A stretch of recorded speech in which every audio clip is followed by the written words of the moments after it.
Bueno, vamos a empezar esta sección del video que habla acerca de qué es, o más bien qué son los puertos de entrada y salida. Como tal, los puertos de entrada y salida son los medios por los que se va a comunicar nuestra computadora o nuestro componente electrónico con el mundo exterior. Veámoslo de la siguiente manera. Nosotros como seres humanos también tenemos puertos de entrada y de salida. Nuestros ojos detectan la luz y entra información a nuestro cerebro a través de ellos, son un puerto de entrada. En cambio, nuestras bocas exhalan sonido, ahí es un puerto de salida. Nuestros movimientos, que son controlados por el sistema nervioso, son puertos de salida. O sea, son generados por esos puertos de salida que son los nervios. ¿Ok? Entonces, claro, toda esta analogía sustentada en el hecho de que el cerebro es una enorme computadora, ¿no? Muy bien. Así pues, las computadoras y todos los sistemas electrónicos tienen puertos de entrada y salida que les permiten comunicarse con el entorno, con el exterior de una u otra manera y nos permiten a nosotros también controlar estos elementos. Como tal, se pueden dividir en dos grandes partes, lo que sería software y hardware. Volviendo a la analogía del cuerpo humano, ahora en las manos, nuestra piel en las manos tiene terminaciones nerviosas que detectan las texturas, eso sería el hardware, ¿sí? Y el software es la parte intangible de nuestro cerebro, la conciencia que nos hace saber que estamos tocando algo blando o algo sólido. Lo mismo pasa con las computadoras. Los puertos les permiten detectar entradas o emitir salidas. Y el software es lo que se encarga de interpretarlas, de darles lógica o consistencia. Así pues, yéndonos al software, como hemos trabajado con C++, estamos acostumbrados a ver el área de la programación en C, perdón, quise decir C, y tenemos por ejemplo que la librería stdio.h es la más común en C para programar entradas y salidas. Estas las podemos llevar a cabo con las palabras getchar, potchar, scanf, printf, gets y pots, que si se dan cuenta scanf y printf son las más comunes. Con print nos la pasamos dando indicaciones de que la computadora debe mandar información, debe mandar salidas. Y con scan hacemos que la computadora lea entradas, ¿sí? Esta es la parte del software. Obviamente es un poquito más complicado, pero esta es una idea muy básica de cómo funciona eso del software en cuanto a los puertos de entrada y salida. Estas palabras claves son las puertas de entrada y las puertas de salida. Ahora bien, en el hardware es más fácil de entender. Todos los puertos básicamente son todas las conexiones que podemos ver, todas las líneas u orificios por los que podemos introducir o extraer algo de nuestra computadora. Por ejemplo, algunos de los puertos más comunes son el puerto PCI, el PCI Express, puertos de memoria, puertos inalámbricos, puertos USB, para teclado y ratón, para audio, video o multimedia, para redes, etc. Los puertos son ese vínculo físico de la comunicación entre un dispositivo y otro.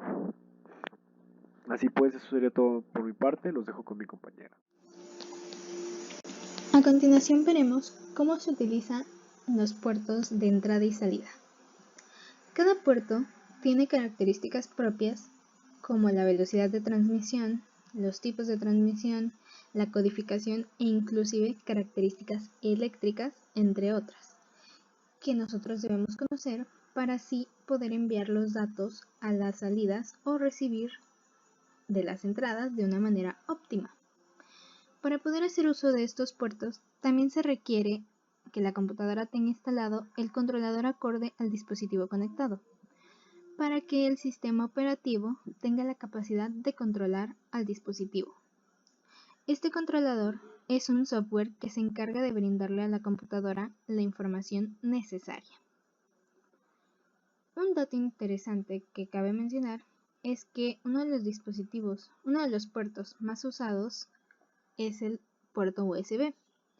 Las computadoras de hoy en día tienen casi todos los controladores instalados que están relacionados a este puerto USB. De hecho, al ser tan popular, una computadora tiene la capacidad de conectar hasta 127 dispositivos a través de este puerto.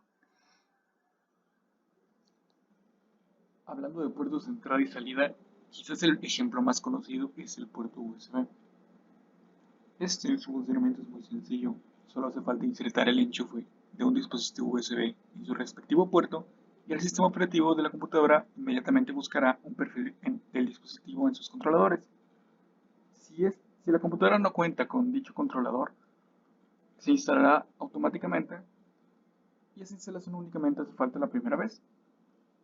Los puertos USB sirven para el funcionamiento tanto de ratones y teclados, así como la transferencia de datos de impresoras, discos duros, unidades flash, entre otros dispositivos de almacenamiento. También el USB tiene distintos tipos. Encontramos el tipo A, tipo B, tipo C, A mini, D mini, micro A, micro B, entre otros.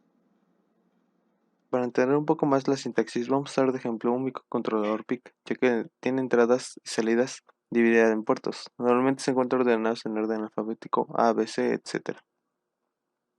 Una vez tomado en cuenta esto, pasamos a la configuración de los puertos. Cada puerto puede ser configurado como entrada o salida. Depende de uno como programador si el pin será de entrada o de salida. Entonces, es necesario modificar los registros TRIX-X. Por ejemplo, en la primera, todos los pines de port A son salidas. En el siguiente, todos los pines de port B son entradas. En el siguiente, los pines de port C del 0 al 3 son entradas y los pines del 4 al 7 son salidas. En el siguiente, el pin 3 de port D se configura como salida sin afectar a los demás pines. Y el pin 5 de port D se configura como la entrada sin afectar a los demás pines.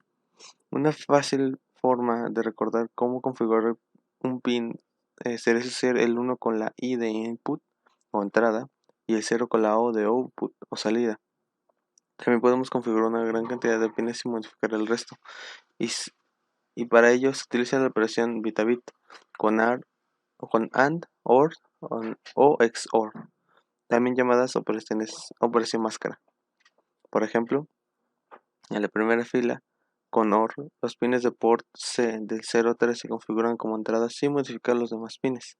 Y en el siguiente con AR, los pines de port D 0, 3, 4 y 6, estos, se configuran como entradas sin modificar el resto.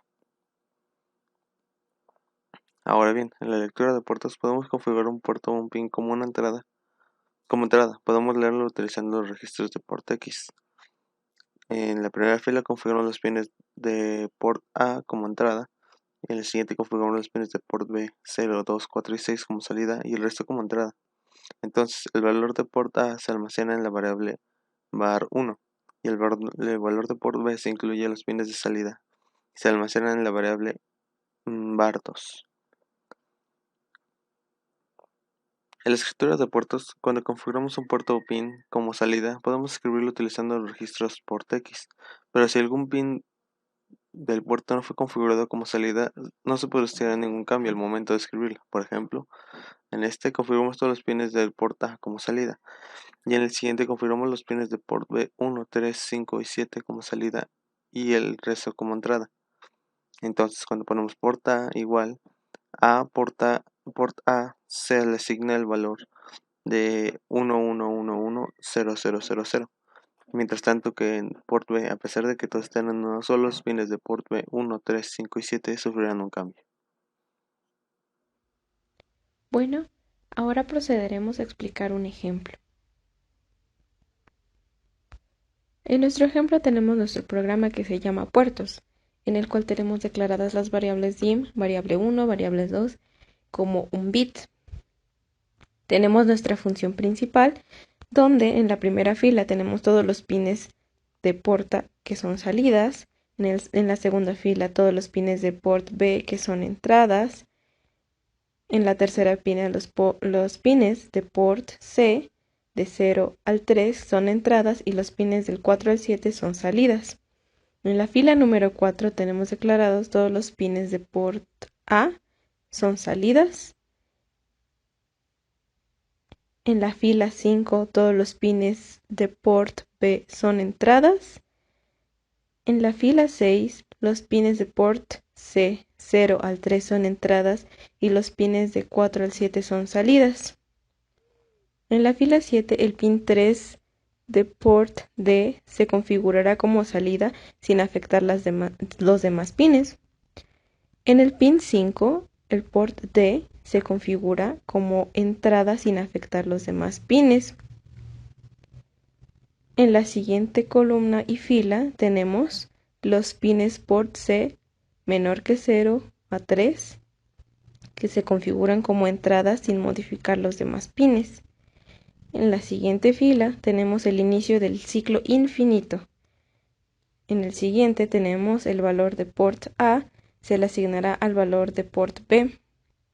En la siguiente fila obtenemos el valor de port C, en el cual se asignará el valor de la variable 1. En la siguiente fila observamos que el valor de port D se asignará al valor de la variable 1. Por consiguiente, la suma de variable 1 y variable 2 se asignará al valor de port D, y en este caso solo se modifican los pines de este. En la siguiente fila, el retardo nos indica que el retardo es de 15 milisegundos para observar cambios, y por último tenemos el fin del ciclo infinito.